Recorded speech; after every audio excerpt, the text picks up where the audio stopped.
So, Kennedy, have you thought about what I said to you before? I'd really appreciate it if you gave me an answer sooner rather than later. Do you mean the money? I thought I already made it pretty clear I wouldn't be giving you anything. I don't remember saying no. You just said you'd think about it and left it at that. I did, but then I told Graham to tell you we wouldn't be giving you anything after me and him discussed it together. We're already sending you more than enough money to help out with your monthly living expenses as it is. I have no idea why you think you need more. That said, it's not that we don't want to help out, it's just that things might get rough for us financially if we give you any more money than we already are. Things might get rough financially for you. Oh, how dramatic! You must be joking! I heard about your monthly wage, that is. 5 figures? Is it true? I take it Graham told you? Is that why you're asking me for more money all of a sudden? So what if it is? It's not like you can't afford it. I'm an old-age pensioner with no income. If you have the leeway to help out, why not use it? Just because I make decent money doesn't mean I can afford to give it away. Besides, you're fully aware that me and Graham have 2 kids to look after. Why would you make such ridiculous demands of us when you know how much it costs to raise children? Obviously, I know that. What of it? What of it? You act like it's irrelevant. Even if things aren't so bad for us now, no one knows what the future might bring. It's no secret the economy's in the gutter, and it'd be irresponsible of us to not have some money put aside in a savings account for the event of an emergency. We seriously don't have as much leeway as you seem to think we do. You're not the only one bringing in money. My son works too. I simply do not accept that between both of your salaries combined, you can't afford to give your poor mother-in-law a helping hand. I really don't want to get into this with you, but if you insist on pressing the matter, you should know our outgoings are set to go up an awful lot real soon. Just because I got a pay raise doesn't mean we have money going spare. We have the kids' schooling to think about. One's moving up to high school and the other's going to college soon. Tuition fees aren't cheap. We genuinely can't afford to give you any more money than we already are. Oh dear, how disappointing. I really thought you were different, Kennedy.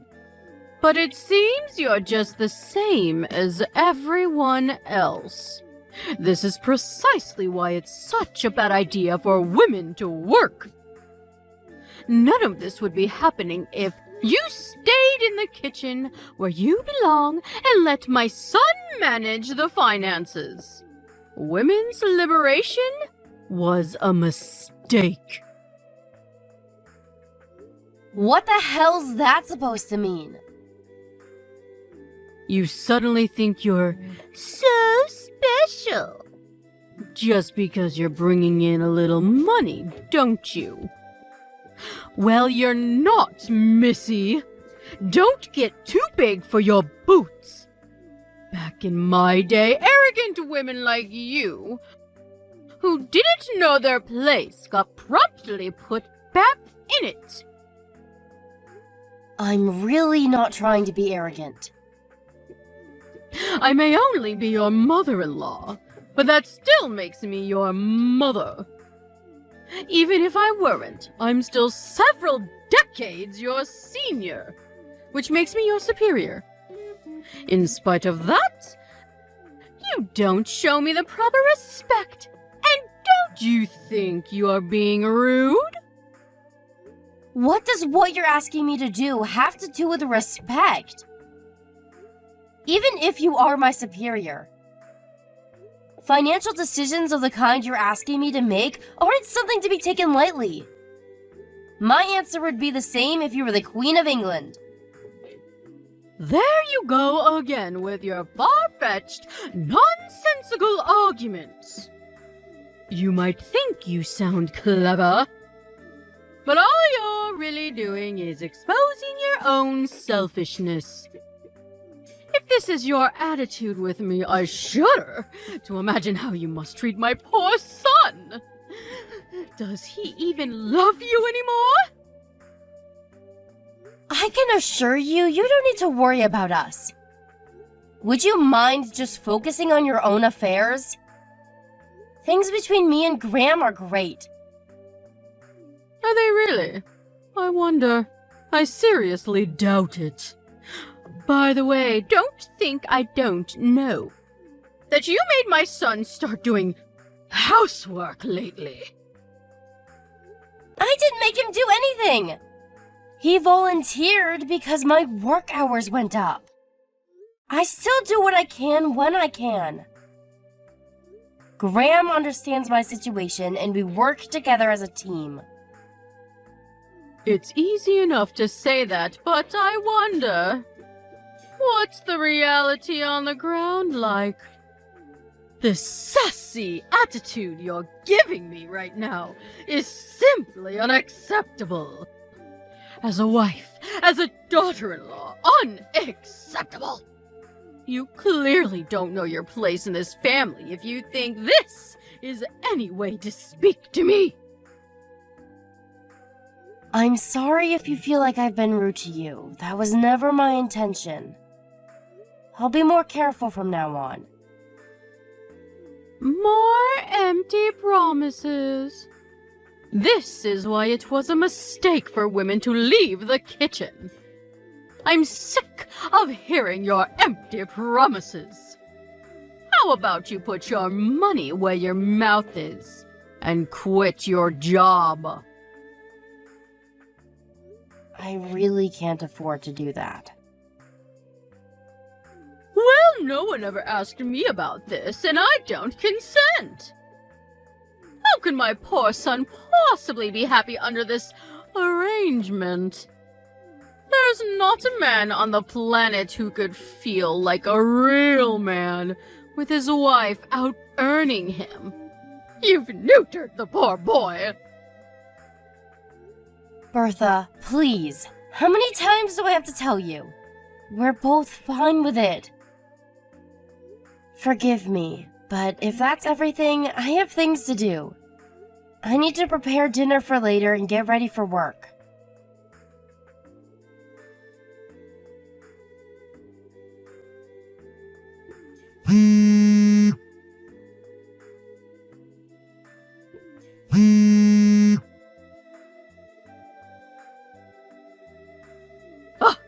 Kennedy? Kennedy. Excuse me, Kennedy. Are you there, young lady? Why won't you answer the phone?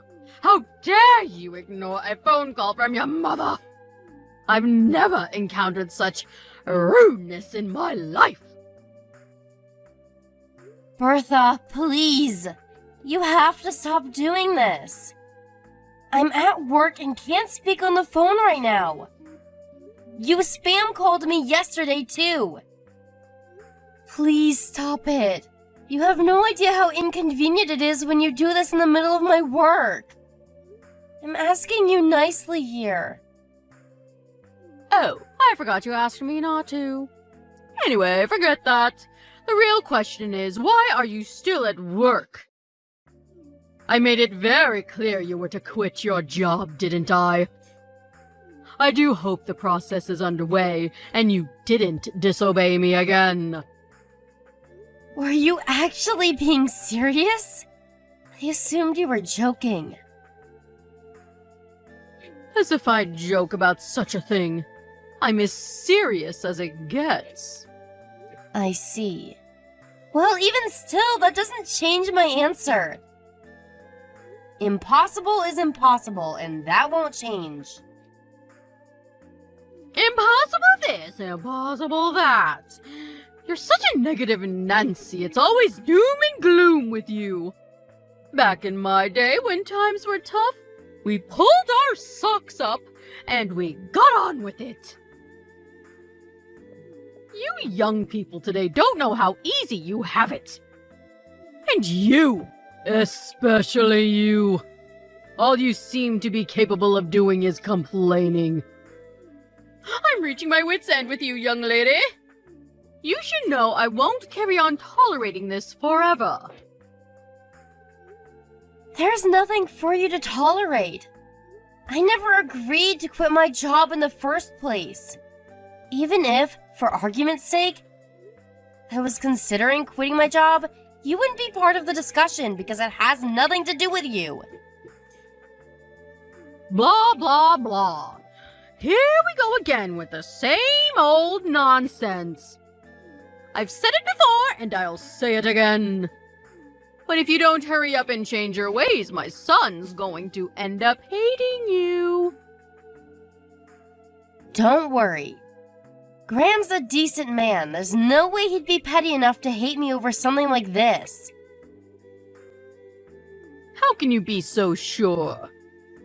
You have no idea what he really thinks of you. You have no idea what he really feels deep down.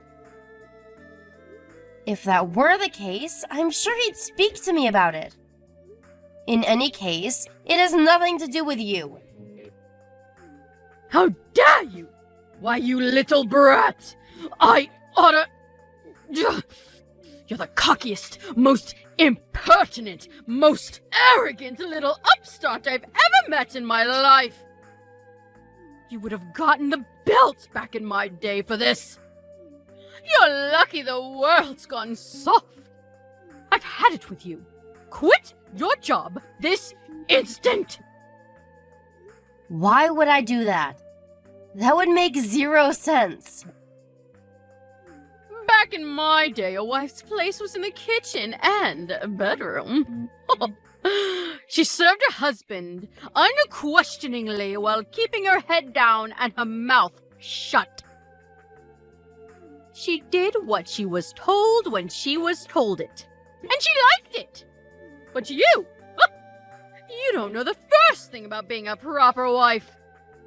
Not only are you so shameless that you actually think it is acceptable to work a job and make money, but you have the nerve to speak down to your mother-in-law like you rule the roost on top of it. I feel nauseous. The world's gone mad. Why are women so obsessed with acting like men all of a sudden? This isn't how a wife should behave. You need to change your ways right now. Jesus, Bertha, we're not in the Stone Age anymore. The world's a different place now. I don't think I rule the roost, and neither does Graham. And isn't that exactly the point? There are no dictators in our relationship. We're equal partners. Don't preach to me about how times have changed. Whether it's 567 BC or 2023. A good wife is a good wife. I don't approve of your behavior one bit. It's a wife's duty to serve a husband. You should be making my son feel like a man, not a little boy. How dare you earn more than him? I can't take this anymore. This is pointless. I'm going back to work. Oh, no you don't! I'm not done with you, young lady. You're not the one who decides when this conversation ends. If you're so upset, you should be talking to my husband, not me. If it turns out he agrees with you, maybe then I'll consider what you're saying. Until that time comes, we're done here. You mean you're done taking responsibility for your behavior? All you're doing is burying your head in the sand because you can't bear to consider you might actually be wrong. Go on, escape, you coward. I'm not escaping from anything. I just see zero point in talking to you any further. If you want to kick up a fuss, do it on your own somewhere out of sight where you can't bother me. I suggest you think very carefully about how you proceed from here. Because if you don't change your ways, you'll regret it. I assure you of that. And when you do, don't come crawling back to me. Because I won't hear a word of it. I can assure you I won't regret a thing. Have you realized what an idiot you've been yet? Well, I said it before, and I'll say it again. Don't come crawling back to me. It's too late to apologize now. You had your chance. What do you want this time, Bertha? Nothing's changed, you know. I still don't want to talk to you. Ugh! You're the least feminine woman I've ever encountered. You may as well have a beard. My poor son. You think you're so clever? Well, mark my words. You're in for a rude wake-up call very, very soon. Really? Good for you. So was that all you wanted, or are we done here? Since you're so dead set on disobeying my orders and staying at that damn job of yours, I called your company and told them to fire you instead. Not long now. It's almost over for you. Now that you mention it, I did just hear something about that. So it was you, was it? Well, prepare yourself, 'cause you're about to get arrested. My condolences. What are you talking about? All I did was tell them to fire my arrogant daughter-in-law. What's wrong with that? It's certainly not an arrestable offense. That's the most laughable thing I've ever heard. What's wrong with it? Everything. But you're right. That alone isn't an arrestable offense. Duh. We know that, Captain Obvious. You still tried to scare me with it, though. The fact you'd think I'd be afraid of something so pathetic is hilarious. I'm cracking up here. You should really let me finish. I said that alone isn't an arrestable offense. What's that supposed to mean? Sure, you wouldn't get arrested for one poxy phone call to my company. But that's not all you did, is it? Something tells me there was more. Are you going somewhere with this? Stop beating around the bush. If you're gonna say something, hurry up and spit it out. For example, you wouldn't have happened to, I don't know, gone around bad-mouthing me to anyone else, would you? Friends, acquaintances, neighbors, anyone like that? You know, spewing your usual hatred about me to as many people as humanly possible. No, I did no such thing. But even if I did, what's the problem? I'd be well within my rights. You really didn't, huh?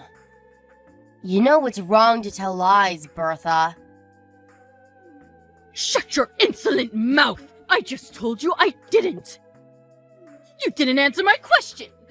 What would be the problem if I did? Lord knows you deserve to be bad-mouthed. Ugh! Just hurry up and tell me already! If you really didn't do it, there's no point in telling you. I mean, why would I if it has nothing to do with you? Wait a sec. If you're so desperate to find out, does that mean you did after all? How many times do I have to tell you? No, did no such thing! But, well, you've piqued my curiosity. There's no harm in telling me, is there? Just think of it as idle gossip between your mother and daughter. You seem so desperate to tell me that I'm willing to hear you out. Ugh. Enough already, just tell me. Well, if you put it that way, and this is only hypothetical, but if, for example, it was found out that someone had been going around spreading malicious rumors about me, they'd be arrested for slander.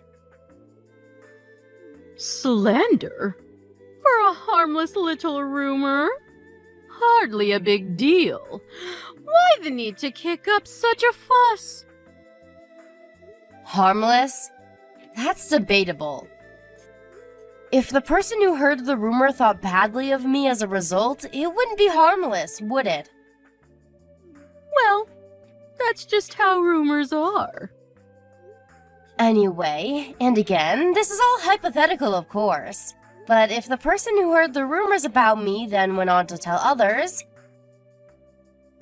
my detractors would continue to grow more numerous, and the lie would spread exponentially, would it not?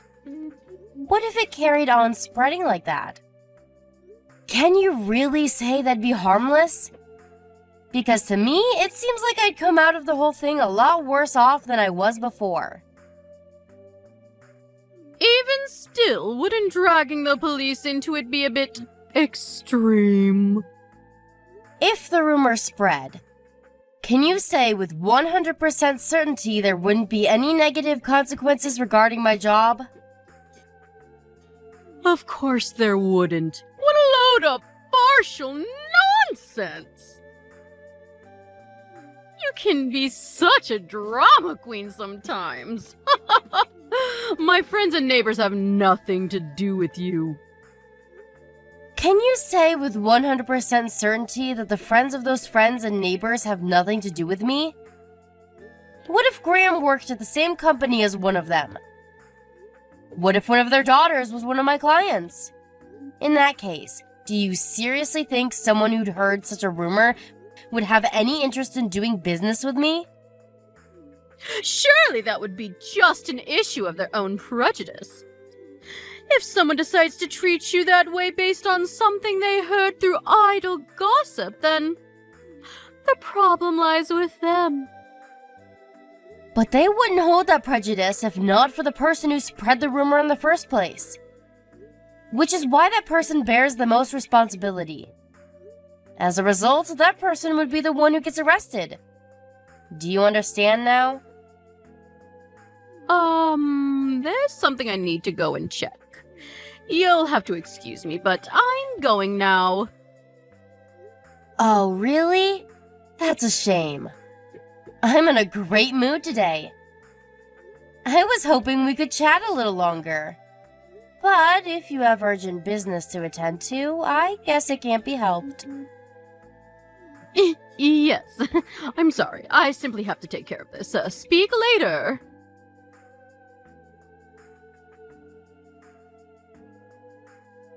Hi there, Kennedy. Is it your day off work today? Do you have some time to... Sure, it's my day off. I guess. Why? What's wrong? Well, you know how you were saying about me getting arrested a few days ago? I was just wondering what the status on all that is. I just haven't heard anything. Could it be that they're not going ahead with it? Oh, that? Yep.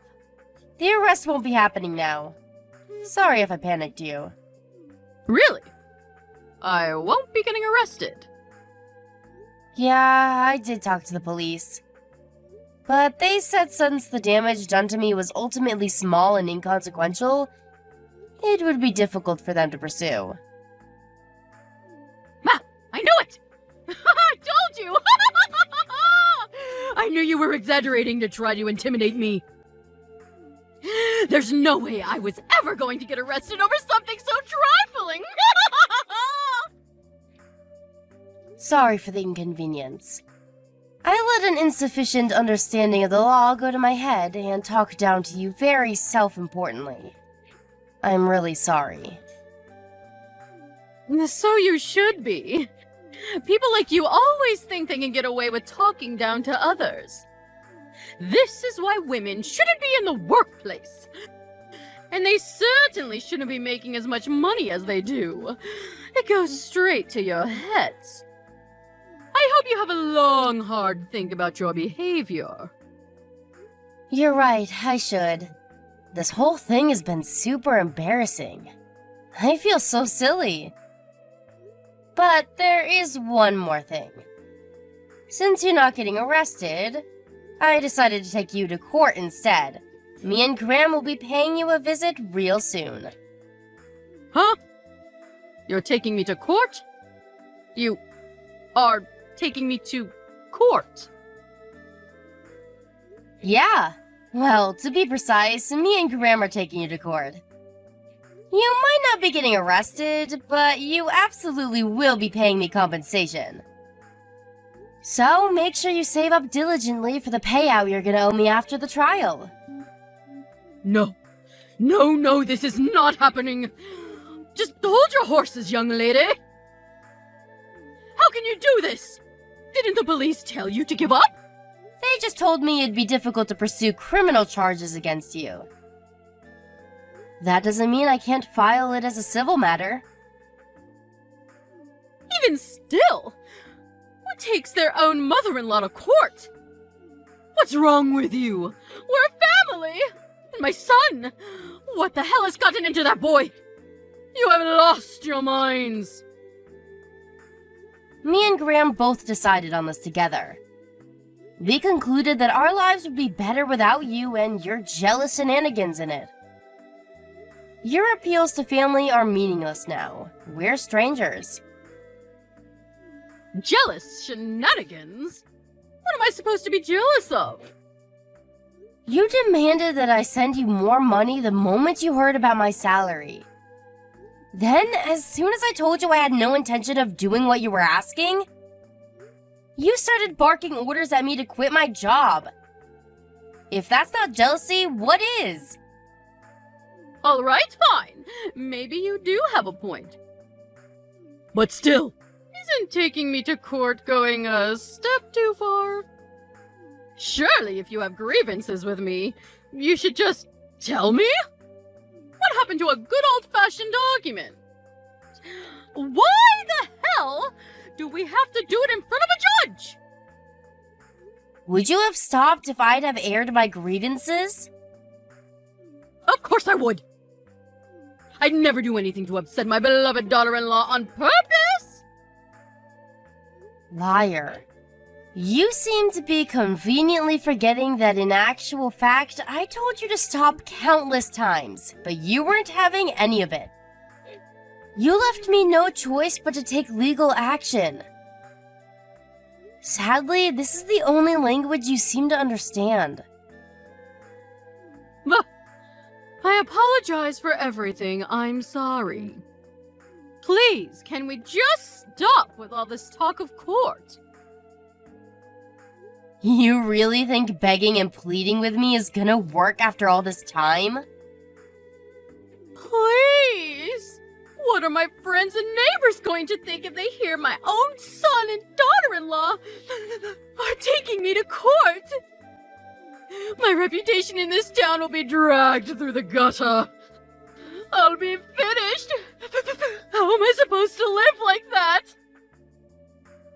I could have very easily met the same fate as a result of your malicious rumors. You didn't care about that when you were spreading them, so why should I care now? You don't have a leg to stand on. What goes around comes around, Bertha. How could you be so horrible? Do you take pleasure in trying to paint this frail old woman as a villain? Don't you feel sorry for me? You're only a frail old woman when it suits you. You were happy enough to call me every name under the sun and make slanderous phone calls to my company in an attempt to trick them into firing me when you thought you could get away with it. You didn't seem particularly frail back then. You don't deserve an ounce of respect, and you'll never get it from anyone because you're nothing more than a bitter, manipulative old hag.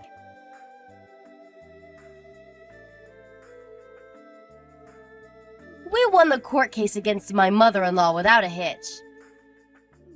The hateful rumors she'd gone around spreading about me were so numerous and appalling that gathering enough evidence to bang her to rights was a walk in the park. Thanks for making it easy, Bertha. Between that and the slanderous phone calls about me she made to my company, which was of course recorded, you could say our victory was a foregone conclusion. The amount of compensation she was ordered to give us wasn't particularly huge, but when word that her own son and daughter-in-law had taken her to court for slander got out, the trial bore fruits aplenty. The effects on her life were disastrous. Those she once called friends now pointed fingers and mocked her behind her back, and with all neighbors at a 20-house radius now being aware of her misdeeds, she became the laughingstock of the whole street. To add insult to injury, Graham declared he was breaking off all ties with her. Having lost everything and facing constant reminders of her shame and disgrace every time she left the house, she decided to move out of state. Thanks to her no longer being here to boss me around with her absurd demands, I was able to return to my normal, relaxed life. And now, me and Graham are happier than ever. Another added bonus of having cut all ties with the wicked mother-in-law is that now I can use the money I used to send her on the kids and to save up for our future together as a family. All's well that ends well.